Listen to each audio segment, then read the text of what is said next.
Charlando en Red con César Saravia. Hola, ¿qué tal amigos de Charlando en Red con César Saravia? Otra vez en las cápsulas con su amigo Daniel Espinosa Licón. El día de hoy voy a hablar de la diferencia entre una inspección de personas y una revisión corporal. A partir del Código Nacional, el artículo 268 del Código Nacional habla de la inspección de persona. ¿Cuál es la inspección de persona? Es lo que ordinariamente conocemos como el cacheo, la revisión o el pasar báscula, es decir, la revisión corporal externa, entre mis ropas, en mis zapatos y con los objetos que yo traiga como bolsas, mochilas y cualquier otro aditamento personal donde yo pueda portar o traer objetos personales.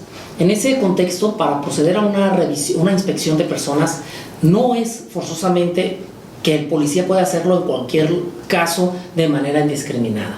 En cápsulas anteriores yo había hablado de los actos de molestia contemplados en el artículo 16 constitucional en relación al artículo 266 del Código Nacional.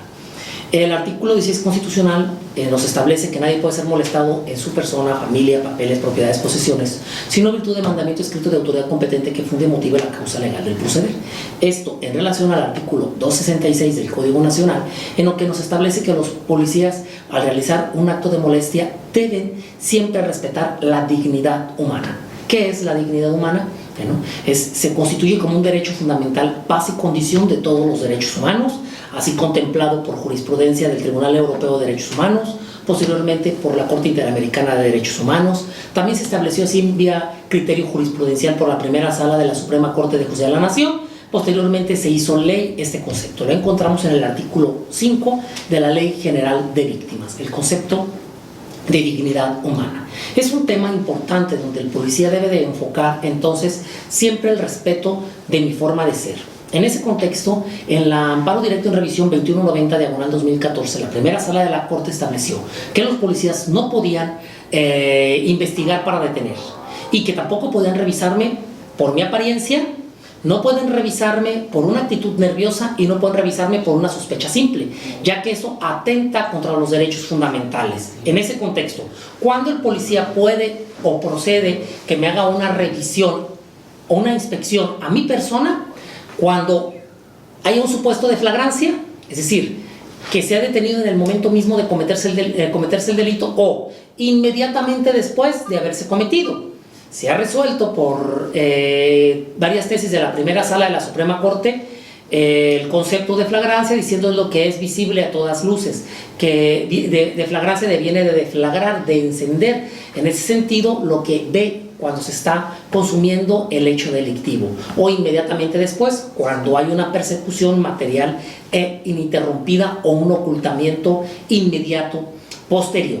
En ese sentido, si se actualiza algún supuesto de flagrancia, el policía tendrá la posibilidad de hacerme una inspección. También menciona que cuando lleve adherido a mi cuerpo u oculto entre mis ropas, objetos, instrumentos o huellas del delito. Es decir, que es un tema complejo pues para el policía, porque no es nada más el que se vea un bulto entre mis ropas u oculto mi cuerpo, algo para efecto de decir que son objetos, instrumentos, indicios o huellas de un delito.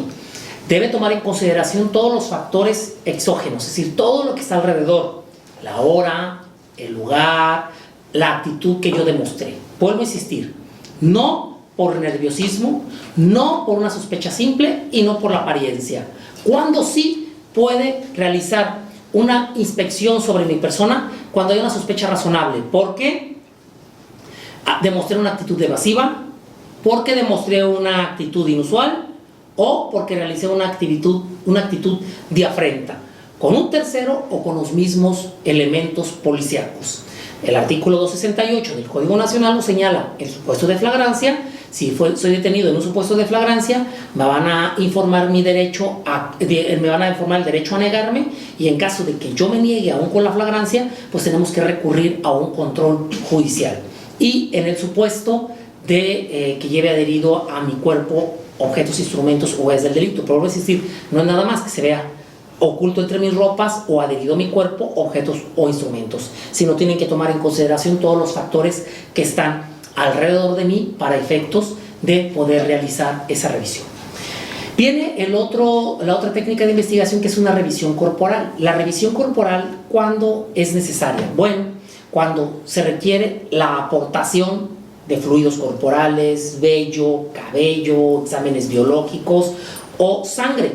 En estos casos también yo puedo dar mi consentimiento para efectos de que extraigan esos fluidos corporales, pero para efectos de hacer eso tendrá que estar presente siempre un abogado defensor. ¿Por qué? Porque el tema de yo permitir que me hagan una revisión corporal, es decir, extracción de fluidos corporales, vello, cabello, saliva, sangre o cualquier otro análogo que pueda dar resultado positivo, yo considero que es una autoincriminación. Es decir, el artículo 20 constitucional, apartado de fracción 2, contempla como derecho humano la no autoincriminación, es decir, guardar silencio, pero también mi cuerpo puede reconocer, también mi cuerpo habla. ¿Cuándo va a hablar? Cuando se haga una revisión, cuando se haga evidente que yo traigo, que llevo en mi cuerpo droga, alcohol o una prueba de ADN para determinar, por ejemplo, que participé en un hecho delictivo donde encontraron en una violación esperma, semen, sangre o vellos con el folículo que pueda determinar un ADN de responsabilidad. Entonces, si yo aceptara sin estar presente mi defensor, evidentemente estoy autoincriminándome, de manera tal que si el resultado sale positivo, pero si no estuvo presente el defensor para que le preguntaran en mi presencia mi derecho a negarme, evidentemente traería desde mi punto de vista una violación a un derecho humano. Entonces, para efectos de yo permitir una revisión corporal en términos del artículo 69, deberá estar presente siempre un abogado defensor, que me hagan saber mi derecho a negarme. No obstante que esté presente el defensor y que yo me niegue y que él me haya asesorado para efectos de negarme, entonces se podrá recurrir a la técnica de investigación que requiere control judicial. El policía y el Ministerio Público pueden realizar una revisión corporal siempre y cuando yo acepte, libre y voluntariamente, ausente de error, coacción, engaño, violencia, y que me expliquen las razones por las cuales requieren de esa prueba. Imagínense que me dicen, necesito sacarle sangre, yo le diga, sí, sáqueme sangre, pero no me dijeron para qué era el motivo para extraerme sangre. Evidentemente generaron error, generaron engaño en el ciudadano, de manera tal que le extrajeron un fluido corporal que puede autoincriminarme. Pero si no me dijeron mi derecho a negarme, por eso es que yo determino que mi derecho a guardar silencio es no nada más no hablar, también no aceptar la revisión corporal o extracción de fluidos corporales, vello, cabello, sangre o fluidos corporales, porque eso implicaría un reconocimiento. También he de decir que este tipo de pruebas pudiera ser irreproducible. En términos del artículo 174 del Código Nacional, si el Ministerio Público necesita de alguna prueba pericial sobre esos fluidos corporales a partir de la revisión corporal en términos del artículo 269 del Código Nacional, se requeriría dar vista a mi abogado defensor si lo tuviera. Si no tuviera abogado defensor particular, tendrían que notificar a un defensor público, es decir, a un defensor de oficio, para que éste manifieste su deseo de nombrar a su vez su perito para que también esté en las pruebas o estar presente en la prueba pericial. Entonces, el Ministerio Público debe cuidar dos cosas. Primero, que cuando yo dé mi consentimiento sea ante la presencia de un defensor y que me hayan hecho saber el derecho a negarme, porque vuelvo a insistir, se trata de una especie de autoincriminación el que yo lo permita. En la ejecutoria 2190 del 2014, los miembros de la Suprema Corte de Justicia de la Nación determinaron que las causas por las cuales yo puedo dar, que procede a una revisión corporal, ya se dijo, es por la sospecha razonable.